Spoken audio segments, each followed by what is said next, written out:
Hello everyone, how are you all? Today we will do another question of CPC which is related to remand. So the question asks about the concept of remand and partial remand. We see that remand is mentioned directly in our CPC but partial remand is not mentioned directly per se. We'll see how.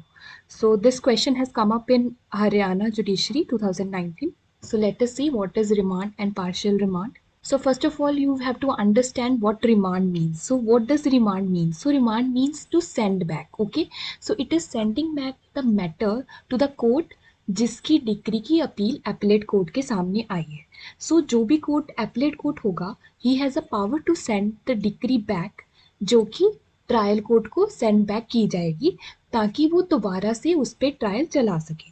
And what are the conditions that need to be met with for the purpose of remand. Twin conditions हैं, which is first of all there has to be dismissal of the suit. So जो appellate court के सामने suit आया है उसका dismissal होना चाहिए. किस point पे होना चाहिए? Preliminary point पे होना चाहिए. ठीक है. तो you have to understand that there is a difference between preliminary point and preliminary issue which we'll discuss later.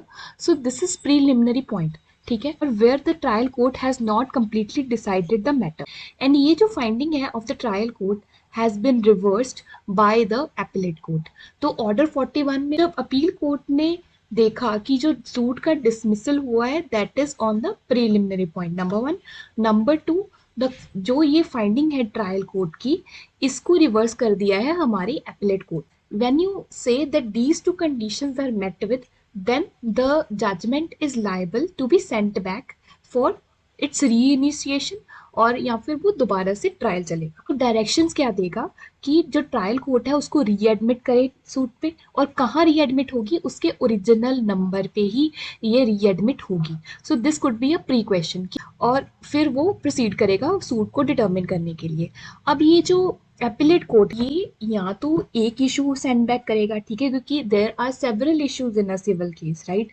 So either the appellate court can direct one issue to be tried again or it can direct multiple issues to be tried. It is the discretion of the appellate court. ठीक है. अगर वो send करता है सारा का सारा case दोबारा करने को ट्राई करने को then it will be a full remand. Otherwise it may be a partial remand in case of one or two issues. ठीक है. So this is specific issues dealt with. So this is a partial remand. So यहाँ पे ना word जो हमारा bare act में use हुआ है what issue or issues you have to stress upon this. इसी से हमारा डिराइव होता है partial remand का definition because only the word remand is used and partial remand is nowhere used in the CPC but you have to derive it from the wordings of the Bear Act itself. All right. So this is partial remand and full remand. Fine. Now the thing you need to keep in mind is that preliminary point is different than the preliminary issue. जो हमारा preliminary issue होता है वो हमारा order 14 rule 1 में जो decide करते हैं वो होता है. That can be related to subject of jurisdiction, that can be related to anything that court has to decide first to proceed further. ठीक है. जो प्रीलिमिनरी पॉइंट है ना इट मे और मे not be a question of law, it may not be a legal point. तो this thing is wider. ठीक है. तो ये जो हमारा प्रीलिमिनरी पॉइंट है ये वाइडर इन नेचर होता है देन प्रीलिमिनरी इशू. ठीक है. तो this is a point where the determination which enables the trial court to pass a decree and relieves it from the necessity of determining other points involve in the suit. ठीक है. तो इसी पे अगर court dismiss कर देता है suit, dispose of कर देता है ट्रायल कोर्ट, तो ये एक पॉइंट बनता है हमारा ऑर्डर 41 में जाने का and then the it can be remanded back by the appellate court. Fine. So it is not necessary कि जो रिमांड होता है वो ओनली ऑन प्रीलिमिनरी पॉइंट होता है. ठीक है. Because this there may not be disposal on a preliminary point. वहाँ पे मेरिट्स पे भी डिस्पोजल हो सकता है राइट. एंड अगर मेरिट्स पे डिस्पोजल हुआ है but it is not in a correct manner और it is not according to the law तो वहाँ पे भी रिमांड हो सकता है. And that is why there was an amendment wherein हमारा ऑर्डर 41 में रूल 23 इंसर्ट हुआ था and it is because of this rule now the points which are not based on the disposal of preliminary points can also be addressed. ठीक है। तो यहाँ पे क्या हो रहा है, जो हमारा ट्रायल कोर्ट है उसने क्या किया, डिस्पोज तो किया है केस, बट उसने प्रीलिमिनरी पॉइंट पे डिस्पोज ऑफ नहीं किया, उसने कुछ मेरिट्स पे डिस्पोज ऑफ किया हो सकता है। इस पे भी हम the court can direct the remand और पार्शियल रिमांड पर से, ठीक है। तो यहाँ पे जो डिक्री है वो रिवर्स हो गई है अपील में, एंड उसको कोर्ट को, एपलेट कोर्ट को लगता है कि retrial is necessary and it can then direct a retrial. Fine, moving on. See, these are some additional things that you need to remember. You need to see that your question demands them or not. So it is your own wish. If you want to write it down, you can. But these are the things you need to keep in mind and also remember for the sake of prelims. Fine. अगर ये court जो appellate court है, इसको ये जब remand कर रहा है, तो इसको क्या है, इसकी एक और पावर है कि ये फ्रेम कर सकता है एडिशनल इश्यूज, जो कि हमारा ऑर्डर 41 रूल 25 में है। ये फ्रेम करके एडिशनल इश्यूज भी भेज सकता है ट्रायल कोर्ट के पास कि तुम इन इश्यूज पर भी ट्रायल करो, ठीक है। तो एडिशनल एविडेंस भी ले सकता है, वो उसकी खुद की पावर है। वो किस रूल में है, order 41 rule 27। You need to keep in mind these rules, ठीक है। 25 हो गया, 27 हो गया, ठीक है। 23 ए तो वी हैव ऑलरेडी डिस्कस्ड। तो यहाँ पे क्या है, also you need to understand this thing कि जो कोर्ट है ना, एपलेट कोर्ट, जब वो रिमांड का ऑर्डर भेजता है, then it shall also mention the date of next hearing.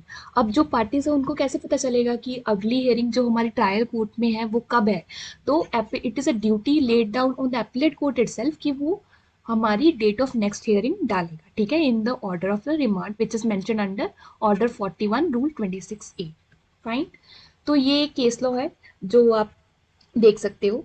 यहाँ पे जो एडिशनल एविडेंस है ना, इस पे भी हमारे बहुत सारे केस लॉज है। ये कि हमारा जो एडिशनल एविडेंस है वो appellate court should take with the pinch of salt. It should not be to fill in the lacunas that are left up by the trial court. Fine, you have to take the additional evidence according to the law and as per the need and to do justice, ठीक है। तो ये हमारे additional evidences पे भी अलग से question आता है। This is very important. यहाँ पे जो हमारा केस है Purushottam Reddy versus Pratap steels limited, in this case it was held कि जो पावर ऑफ रिमांड है ना, ये एक एक्सेप्शनल पावर है। It cannot be at your whims and fancies that you pass the order of remand. This is a discretionary power, but it is also an exceptional power, ठीक है। तो ये तभी पास करेंगे अगर एपलेट कोर्ट को लगता है कि जो जजमेंट अंडर अपील है, this is not disposed satisfactorily. जिस तरह से उसको डिस्पोज ऑफ होना चाहिए था by the trial court, it is not disposed of properly and it is not as per law. So the judgment which is disposed of on the preliminary point or otherwise than on preliminary points is not a good judgment. It is bad in law, ठीक है, and it needs to be sent back for protecting the valuable rights of the parties. तो इन cases में ही appellate court को वापस भेजना चाहिए। क्यों? क्योंकि अगर अनवारंटेड ऑर्डर है रिमांड का, तो अननेसेसरीली लिटिगेशन होगी, अननेसेसरीली पार्टीज का टाइम वेस्ट होगा, अननेसेसरीली पैसा वेस्ट होगा। So this order should be avoided in cases where it is not required, ठीक है। तो हर केस में आपको सेंड बैक नहीं करना है, हर केस में आपको रिमांड नहीं करना है।